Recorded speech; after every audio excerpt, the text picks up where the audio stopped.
and welcome to another episode of Vital Times, the podcast from the California Society of Anesthesiologists. My name is Ron George. I'm an obstetric anesthesiologist at UCSF, and I'll be your host for this episode. Today's guest is likely a well-known name to many in the California Society of Anesthesiologists. Today, I have the pleasure of speaking with Dr. Ed Mariano, who happens to be the current president of the CSA. Now, I've known Dr. Mariano for many years, and even if you've not met him in person, you may feel you know him from his prolific digital presence. From his web blogs through various social media platforms, Dr. Mariano is well known in the anesthesia world. He's currently a professor and senior vice chair of clinical operations and value in the Department of Anesthesiology, Perioperative and Pain Medicine at Stanford University School of Medicine, and Chief of Anesthesiology and Perioperative Care Service at the Veterans Affairs in Palo Alto Healthcare System.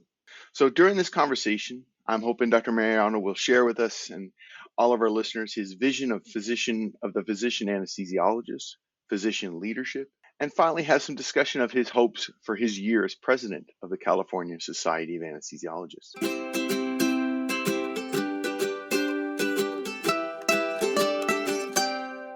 So Ed, welcome to the podcast. Ron, thank you so much. I really appreciate your doing this. And thank you and Ludwig and Kate really for your work in launching this type of digital format to help share with not just our members, but all of those interested in anesthesiology and medical practice in California, some of the important issues and topics, I think, that are timely and relevant to all of us. Thank you. It has been a lot of fun getting this endeavor up and running. And as you said, Kate and Ludwig have been instrumental in making sure this runs smoothly.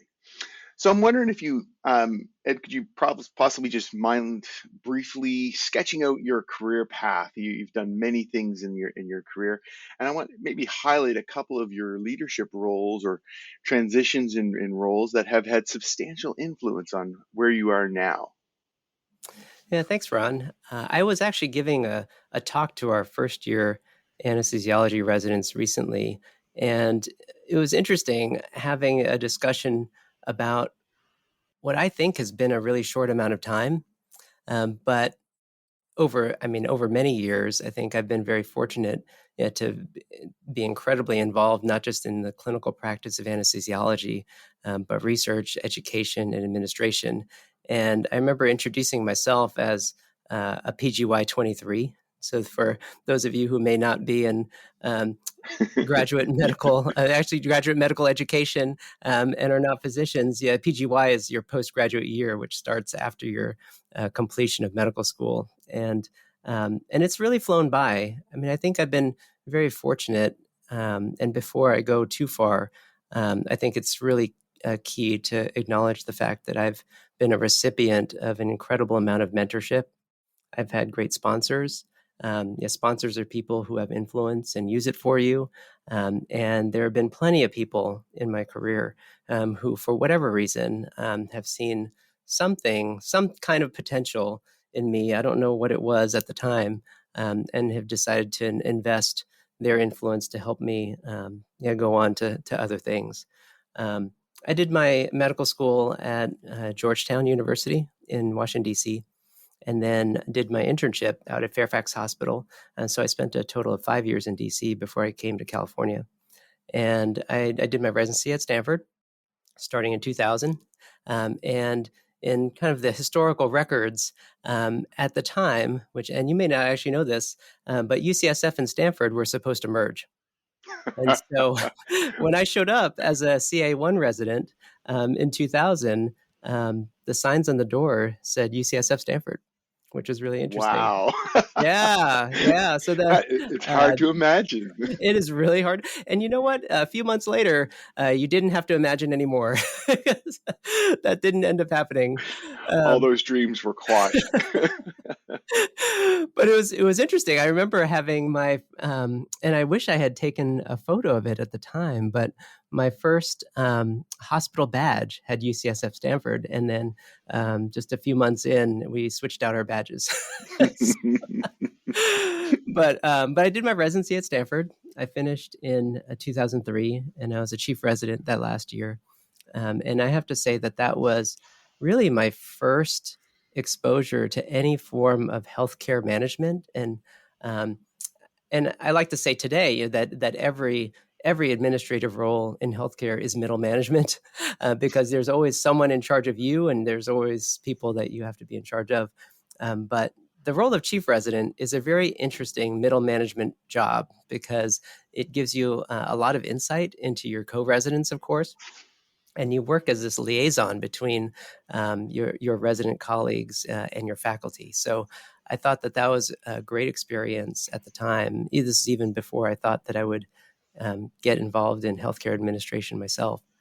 Um, in deciding what to do after residency, I knew I enjoyed the particular clinical area of regional anesthesia. But there, at the time, if you think about, and when I was trying to make my decision, this is somewhere around 2002 to 3, there were no fellowships in regional anesthesia in California. And to be honest, there wasn't that much regional anesthesia to know. We didn't have ultrasound as part of our routine practice.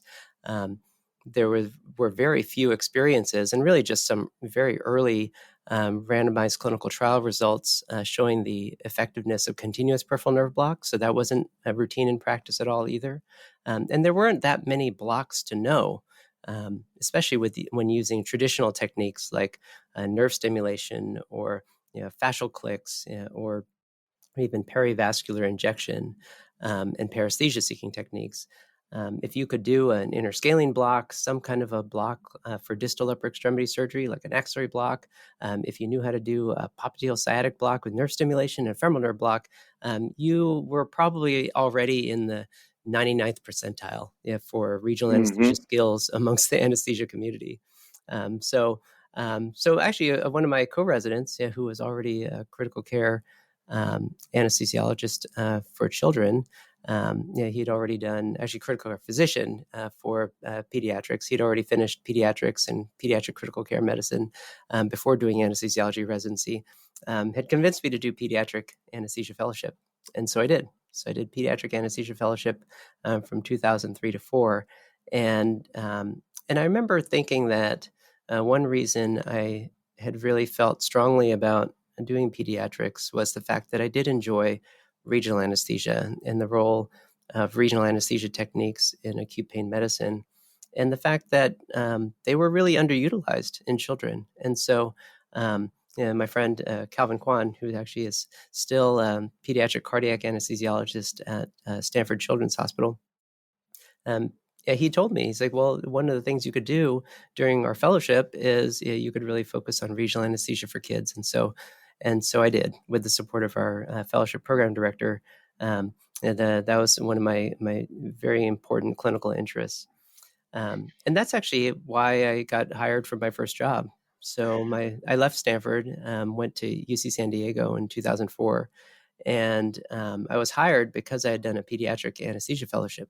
And at the time, UCSD only had one other fellowship-trained pediatric anesthesiologist, and a fairly small core group of pediatric anesthesiologists that worked primarily at the main hospital campus at the time, which was Hillcrest, and only spent 1 week per month total. One faculty member per month would rotate over at Rady Children's Hospital for a week at a time. And so I had to do something. Oh, yeah. I mean, and it sounds like you had great, as you mentioned, mentoring and sponsorship, which helped you identify that niche area that, you could build a career around. That was excellent. Yeah, I think one of the things that I've learned very early on was that you can't plan everything. And sometimes we don't always think about what opportunity may look like. And there's that quote from Thomas Edison that I always like to share, is that most people miss opportunity because it's dressed in overalls and looks like work. And I love that because I think the best that you can do is just make sure that you're prepared for when opportunity comes around. And, Absolutely. And that's what happened to me at UCSD, which was I was told by John Drummond, who was the chair who hired me, and then later by the interim chair, Jerry Manicky, who took over before I started my faculty job, that most of my clinical work would be in adults because there just wasn't enough pediatric volume, to maintain a full-time pediatric practice for a faculty member there. But they needed to have pediatric trained anesthesiologists because we had children who came through the burn unit who needed pediatric pain management, and they also needed pediatric anesthesiologists to take care of them in the operating room. We also had high-risk OB, so we had a NICU, and we had the occasional neonatal emergency surgeries that really only a pediatric specialty-trained anesthesiologist could take care of. And then we had some occasional elective pediatric patients who would come through outpatient surgery for hand procedures, for example. And so most of my practice was an adult, and it turned out that I worked mostly in outpatient surgery, working with a hand surgeon who took care of adults and kids, and his partner, who another hand surgeon. I worked with a sports surgeon and foot and ankle surgeon. So the majority of my clinical practice really could have been characterized as regional anesthesia and outpatient anesthesia. And so that ended up being my first administrative role, was really being in charge of that type of practice in regional anesthesia and ambulatory. And then, kind of fast forwards from there. But that's actually how the regional anesthesia program and the fellowship that I started at UCSD started. Chance really does favor the prepared mind. So listen, I'm going to steal something from your webpage. On your webpage, you have a nice succinct statement there outlining who you are, and that is a physician specializing in anesthesiology, professor, husband, and father. And I think that statement highlights a lot about you, what people know from just meeting you and your social media presence. How do you work towards balancing each of those incredibly important roles? Yeah, so I think I'm glad you picked that up because that is, in summary, what I consider my personal mission. And I think it's helpful for any professional, but I think this is really key for physicians to have a very strong sense of who they are. And a part of being a physician is that it's part of your identity. And I think it really helps us to find that purpose in our work because it is really different than other jobs. And I know we often talk about callings or medicine as a vocation and how that's so different. And I think that the sometimes in the conversations we have about work-life balance, that gets a little bit lost. Yeah, I know that I was meant to do what I do now. I was meant to be a physician, and there are days, that doesn't mean you have to be 100% doctor every day. But I think that, but it's never 0%. And I think that Hmm. that's really the key. When I think about my work and why I enjoy it so much is that I know that it makes a difference. And so when I define myself as a physician and my area of specialty being anesthesiology, I'm very proud of the fact that we as physicians have this special role in society where we really help others in so many ways. And I think with so many of our colleagues who practice day to day clinically, taking care of patients in the operating room, in labor and delivery, in the intensive care unit, in non-operating room areas, we are embodying personalized medicine really in its highest form. We are the ones who are personal advocates for our patients, especially those who I think under general anesthesia are the most vulnerable. They can't speak. You have to understand their interests before you induce anesthesia, and you act on their behalf throughout a very potentially traumatic event, which could be anywhere from having surgery or invasive procedures, to having cesarean delivery. And I think that the pride in that work, I think, really flows through all other aspects of your life. And so even on days when maybe I'm not working and I'm, say, 5% physician that day, because like I said, I don't think it's 0, but I think the fact that I enjoy my work, I think that really rubs off on who I am, when I'm at home with my family and we're out and about. And I think I love the fact that, even whatever it is that I'm doing, whether I'm going to a meeting or going to be in the office or I'm getting called in for an emergency, that I hope that my boys, my 3 boys, they see that I don't drag my feet going out of the house, that they know that I feel like what I do is important, and I don't know what they'll end up doing in their careers, but I hope they find something that is just as fulfilling for them.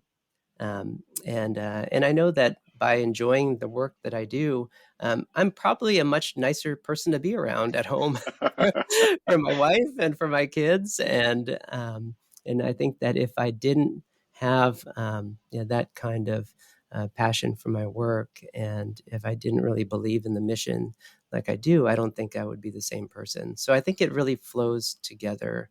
And I know you've seen me, and others have probably seen me bring my kids one at a time to meetings or visiting professorships, and that also didn't start as a grand plan. I was Out uh, of necessity, probably initially.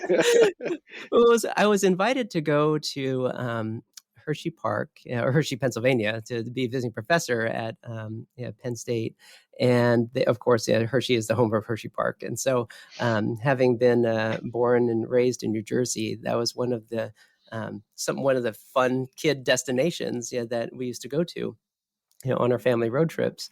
And so when I got invited the first time to go visit Penn State, my oldest son had turned 4 and was a good traveler already. I mean, it helped that he was excited about travel, loved being on planes. It was a fairly good communicator.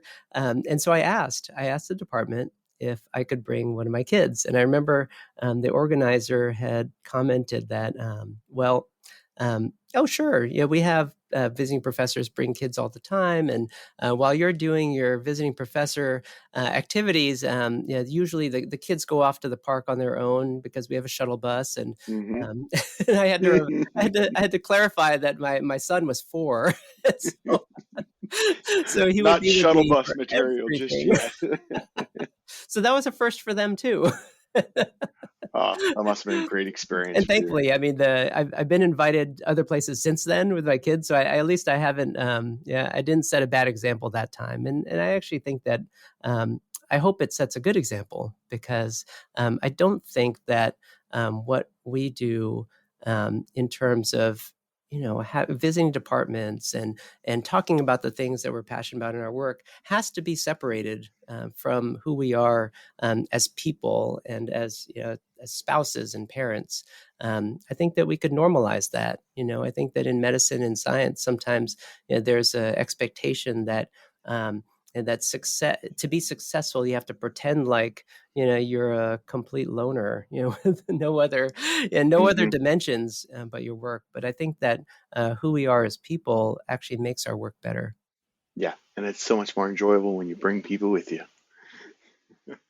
So, you've definitely been an inspiration to many people, and a lot of those people have been seeing you through the eyes of social media. What role has social media and the digital presence that you have had on your career? Yeah, that's actually been really surprising, because I think Because you were an in early my trendsetter. Everybody was following Ed at that point. Yeah, and that was also very shocking, because yeah, as someone who started out and has only had an academic career, I think of myself oftentimes as a very prototypical academician. I did a master's in clinical research. I've done clinical trials, done my extramurally funded research, like every good academic is supposed to do. And I remember being I had chaired the ASRA meeting in 2013, and that's when Raj Gupta at Vanderbilt had sat me down and coached me through setting up a Twitter account. And his rationale was, well, you're chair of the meeting, you should live tweet what you're learning in the meeting. And he had to explain to me what exactly that meant, because I could not understand how, as for me, like with a new Twitter account with no followers, Hmm. why would anyone even see this? And it was it's taken years, I think, to really understand just how powerful the community on social media is in terms of learning. And there are, of course, many platforms. I primarily use Twitter, of course. I use Instagram to some degree. LinkedIn, which I think has an interesting role and is not just for business people. But I think that one aspect of using social media that has been, I think, very important in terms of my career is really understanding, which topics are timely. What are people talking about? And not just our fellow anesthesiologists, or even for me in a subspecialty of regional anesthesia. It's not just us talking amongst ourselves. It's what's happening outside our circles. What's happening in the world of medicine? What's happening in the world of politics that affects medicine? What are some of our other colleagues in other specialties, or even anesthesiologists around the world? What are they dealing with and discussing? What are the papers that are changing practice? These are the kinds of things. What are patients talking about? What are the things that are most concerning to the public that really affect our specialty? I think these are the things that I now look to social media for, because I mean, truthfully, I think being what I think is a traditional academic, I mean, we all learn the scientific method, and I do feel like that observation part is so critical to our work. How do you know? How do you know what the important questions to answer are if you don't do that type of research and understand, where and what people are concerned about? And I also think that if we want to make a difference, especially as physicians improving health, and as anesthesiologists improving perioperative, peripartum care, pain management, critical care medicine, how do we know how to reach people when the public, the majority, especially in the United States, the majority of people are using some sort of social media and getting information online? Why shouldn't we as physicians be there as well? And I'll answer my own question, say that we should be, because that's where the people are. And if we want to get our messages out, where they're going to be heard and read, then we need to have physicians out there active on social media. I couldn't agree more. And I was one of those early followers, and I've always loved seeing what Ed's thinking about and how diverse, the topics that you'd be interested in, and how each of them are relevant to physicians in general, and that's key. And in terms of getting your message out there, how has this kind of been transformed into you now sitting as the CSA president? What made you think that, or dreamt of wanting to be the CSA president?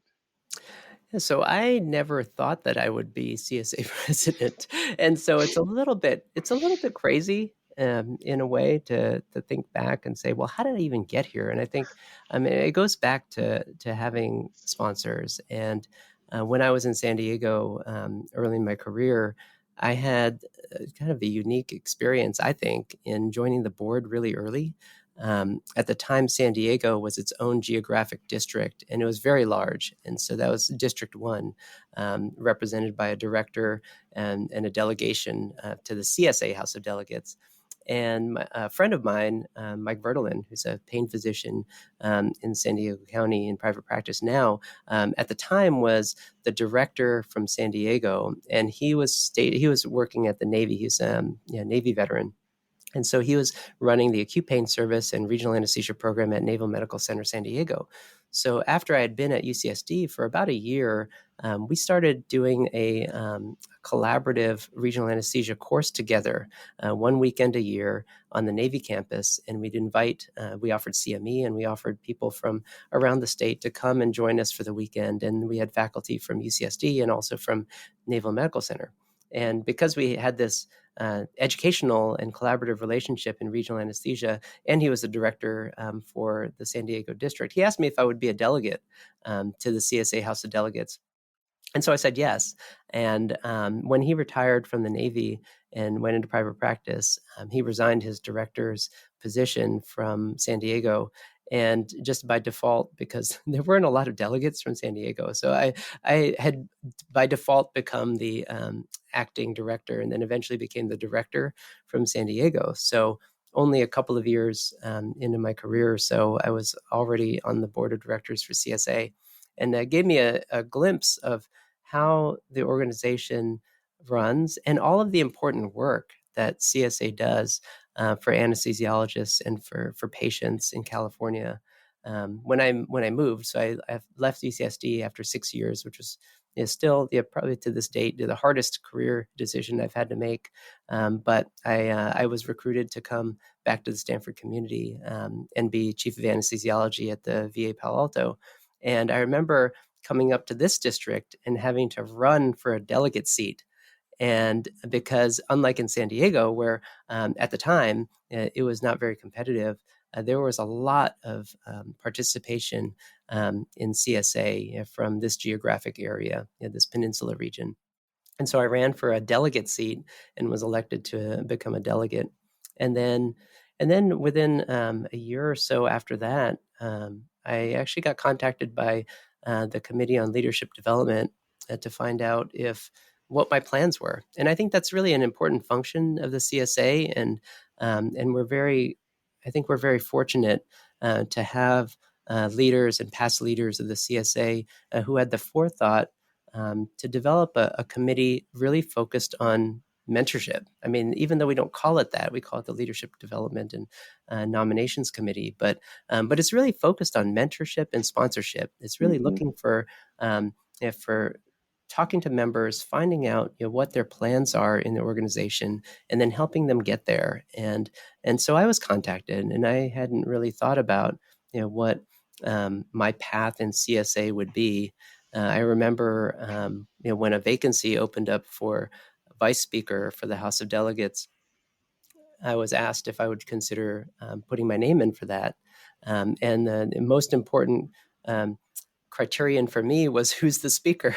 And so thankfully it was Chris Doyle. Chris Doyle was Oh, moving wow. the speaker role, and I had known Chris Doyle since I was a resident. She was my chief resident when I started at Stanford, and just what so much leadership and experience. I knew that if I had the opportunity to work with Chris, I knew I would learn a lot, and so I didn't have a plan to move up in the CSA leadership, but I knew that if I said yes, I could learn a lot about how to run meetings. I could learn a lot in terms of leadership from Chris, and I'd get a chance to understand a little bit better what CSA was about. And so that's really what got me on the path. And then ever since then, it's been just trying to do things within the organization that I think will be useful. I mean, I think hopefully that's the goal of everyone who gets into these volunteer leadership positions, is that you just want to be useful. You want to have impact, and you want to do things that will hopefully help the organization, but also advance the mission. So that's kind of the way that I ended up moving from vice speaker to speaker, and then eventually the president-elect and president. There's always seems to be so much impetus on remaining focused and teaching young people to say how to say no. And unfortunately, sometimes you have to say yes, because there's some great opportunities out there that are going to help shape your path forward. So I'm curious, you're just starting in this new role, and have you outlined a couple of key components, key things that you're hoping your presidency will be focused on during this year? Yeah, I think it's important for me, especially thinking about how much responsibility comes from being president of an organization like CSA that has just a deep, rich sense of leadership and advocacy, especially in areas not just limited to anesthesiology, especially, but medicine in general, healthcare in general, and patient safety and patient outcomes. It's a lot to carry, and I think, fortunately, I still have all of my career mentors who provide great advice, and I'm also very fortunate to follow Ron Pearl as the immediate past president of CSA, who's truly been the most influential person in my career. And I say that because Ron had just become chair before I started residency. I had the good fortune of getting counsel from Ron when I was a chief resident. Ron helped me find my first job at UCSD. And Ron helped convince me to come back to Stanford when I left UCSD in 2010. And so I can think of no greater person who's had influence on my life and career than Ron Pearl. And I get to enjoy his counsel as the immediate past president as I start in my year as president. When I addressed the House of Delegates in June, I tried to focus on really the three things that I thought CSA really brings in terms of value. And I think this is the membership proposition. I think we're only as strong as our members. And while you hear that, a lot of people say that, but this is actually it's factual. It's factual truth. So the more members we have, the more seats we have in the ASA House of Delegates. And so so recruiting members and retaining members is really key, because if we believe that our issues in California are great enough or have enough influence in the National House of Anesthesiology, in the ASA House of Delegates, then we need to make sure we fill those seats and increase our number of seats to have influence. But the three things that I really focused on, they also happen to spell out CSA. Coincidentally, How convenient. Are community, solidarity, and advocacy.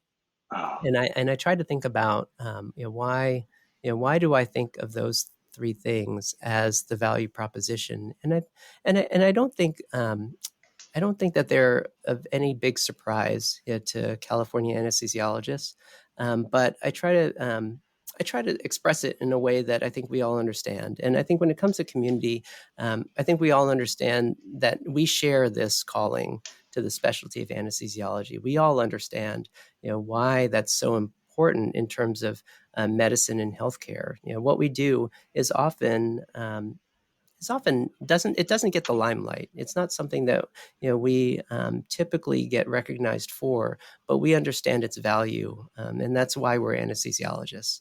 And I've written about how much I love anesthesiology and how important it is to be an anesthesiologist. And I think that the world has been able to see a glimpse of that during COVID. I think this is really the first time that I can think of when we've had public attention on the specialty of anesthesiology. And I think that shared experience, and that has truly been a global shared experience, I think it's really helped us create community. And when I think about why do people join anything? Why do you join an organization? And sometimes it's simpler than we expect. I mean, sometimes it's about the basic your hierarchy of needs, and we know that once you get past your basic needs like food, water, shelter, you start to think about how do I reach that self-actualization? How do I reach the sense of fulfillment in who I am and what I'm supposed to be? And I think that CSA helps with that. I think this is where we have a community that really helps anesthesiologists in California belong, where they feel like they can be secure, they can share interests, and we can work together. And I think that that's really one of the big strengths. And when it comes to solidarity, I mean, solidarity, just most simply put, is just unity. It's unity amongst a group. And I take it a little bit further, and I think about it as having unified voice. I think that anesthesiologists today, I think, are under a lot more pressure, especially with labor shortages, with consolidation of practices and private equity, for-profit backed corporations that are taking over anesthesia practices. And I think that our needs as anesthesiologists are somewhat unique. And I think that there is a threat. Everything gets lumped into burnout these days, but I think that there is a threat that our anesthesiology workforce may lose identity in these larger corporate structures. And I think that this is where CSA offers that solidarity. We understand the issues of anesthesiologists. We can represent those issues, and we can have a voice. And then that leads right into advocacy. And I think that that's something that CSA is really hands down is the front-facing organization for anesthesiologists in our state. And we have issues. I think California anesthesiologists, California physicians faced the legislation related to surprise billing before the nation did. Our AB 72 came out before the Surprises Act, and we've been engaged in a number of different settings, trying to advocate for fair payments for anesthesiologists. I think that while we work in a specialty that has global clinical interests, we know that the actual practice of medicine, the practice of anesthesiology, is always local, and so we have to be present. We have to be present in Sacramento, and we have to have a voice, and we have to leverage relationships with our legislators so that way they understand the needs of anesthesiologists in the state. We have to make sure that practices can continue to be viable. And I think that the vision of like money grubbing physicians just trying to get paid more, I think, is false. And I think we have to fight that narrative and just ensure that the public understand that we're just trying to make sure that services are available to all patients. And the way we can do that is by being present and being vocal. And we have to use our voices not just in person, but as we talked about on social media. And then I also think that we also have to advocate for advances in care. I think that we're forced now, especially during a time when we don't have enough anesthesiologists, especially in rural areas, to look at innovative practice models. And we've looked at that during COVID. We've looked at the potential benefits of telehealth and telementoring, and I think we need to adopt technology by promoting innovation. And we need to lean on our academic partners. We have to leverage that expertise so that way we can be best informed when we take our message to our legislators in Sacramento. Ed, thank you so much for all that work you do at the CSA. We're very fortunate to have you at the helm this year. In the last couple of minutes, I'm kind of curious. I know you've highlighted mentorship and sponsorship within the physician community as you were coming through. I'm wondering, I'm hoping we have many listeners who are in medical school, residency, maybe some early career anesthesiologists. What advice would you give to these young individuals coming up through the physician pathway?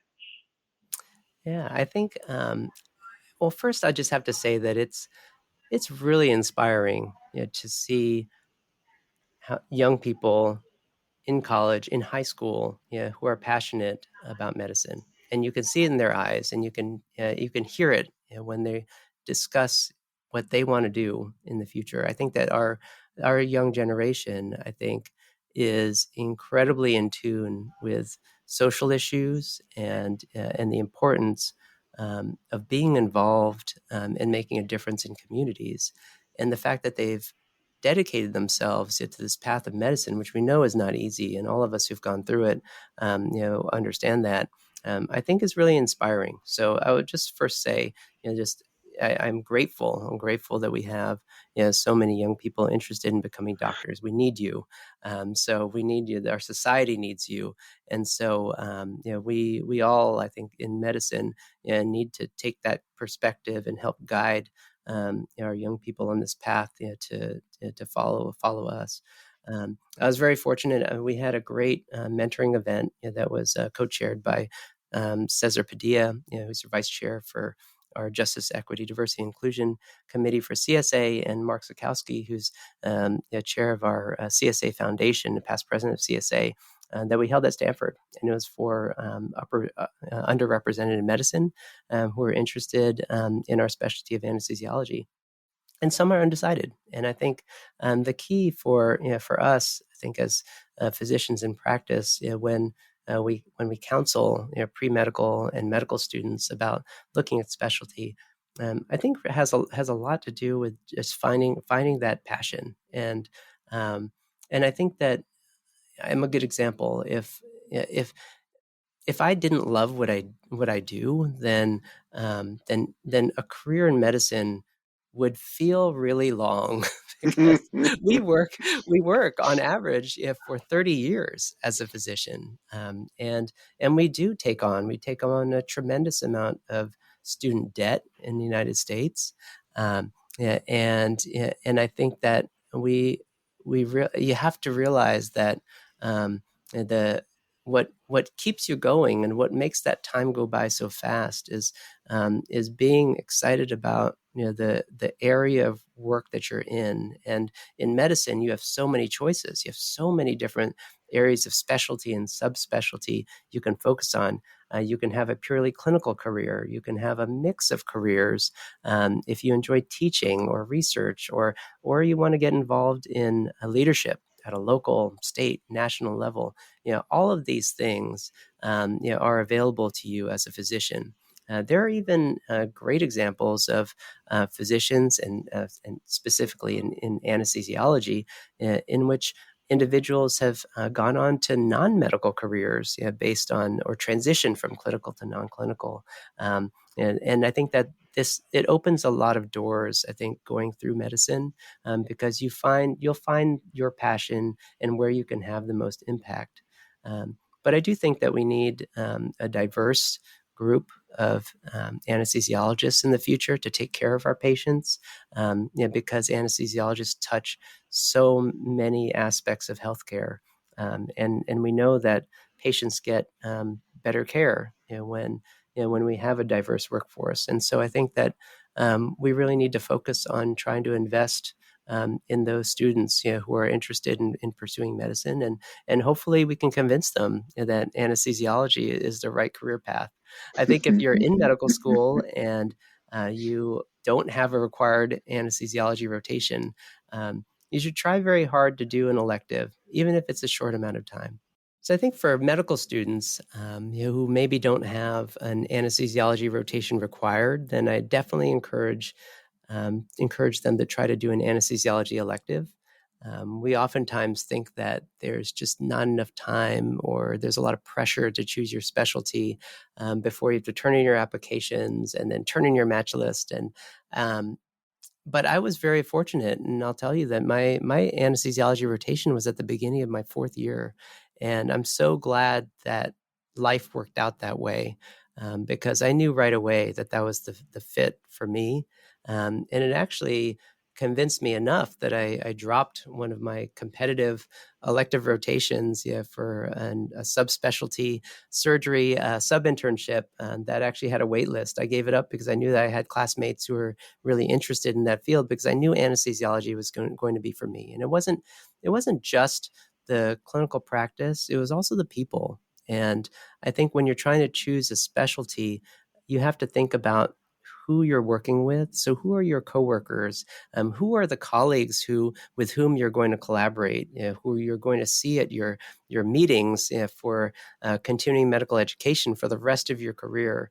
Those are other things that I think I've come to appreciate as an anesthesiologist over the course of my career that probably weren't obvious when I was first choosing my specialty. Sound advice. Sound advice. So, Ed, before we finish off, we're going to do, I like to end my podcast interviews with a bit of rapid fire questions. I like to call this code anesthesia. I just want you to give me your gut instinct, okay? I'm going to give you 2 options and let you choose, and you only get to choose one. Okay, there's no what ifs, maybes. No, you have to give me your gut. All right, So, I'm ready. and I've created this list based on some of your clinical and professional interests. So it's going to be applicable to mostly you, but some other anesthesiologists as well. All right, here we go. Adult versus pediatric anesthesia. Adult. Ooh, shock me there. Regional versus general anesthesia. Regional. Sonosite versus GE. No comment. I thought that one might put you on the spot a little bit. Twitter versus Instagram. Twitter. Okay. PubMed versus Google Scholar. PubMed. Propofol versus sevoflurane. Propofol. 2 more. CSA versus the ASA. Ooh, no comment again. Uh, I shouldn't be allow you to do this. No comment. It's taking the fun. But I do They're understand. closely aligned. That was really difficult. Absolutely. That I know. Last one, Miller versus McIntosh. Macintosh.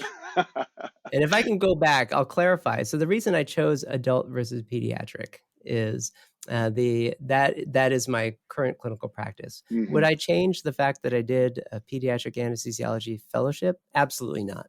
I mean, I think at the time it was a very important career choice, and it was the right one, especially when I look in hindsight. I never would have gotten hired at UCSD had I not done a pediatric anesthesia fellowship.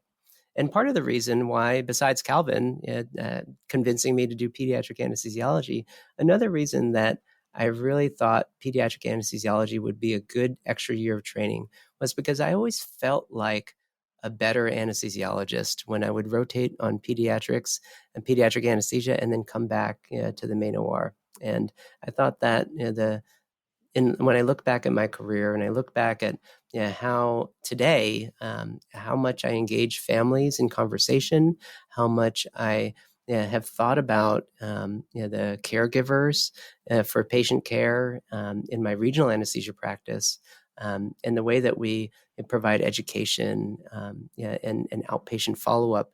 That all comes from my experiences as a pediatric anesthesiologist. So while my practice today is all adult. I am still a pediatric anesthesiologist at heart. At heart. That's great. Well, thank you so much, Ed. This concludes another episode of Vital Times, the podcast from CSA. I'm Ron George. I'd like to thank Dr. Mariano for being such an incredible guest. Wish him the best of luck during his year as president of CSA. And maybe we'll get you back after this year to kind of reflect back on how the year went. And lastly, I want to thank all of you for listening. Take care. Thank you so much, Ron.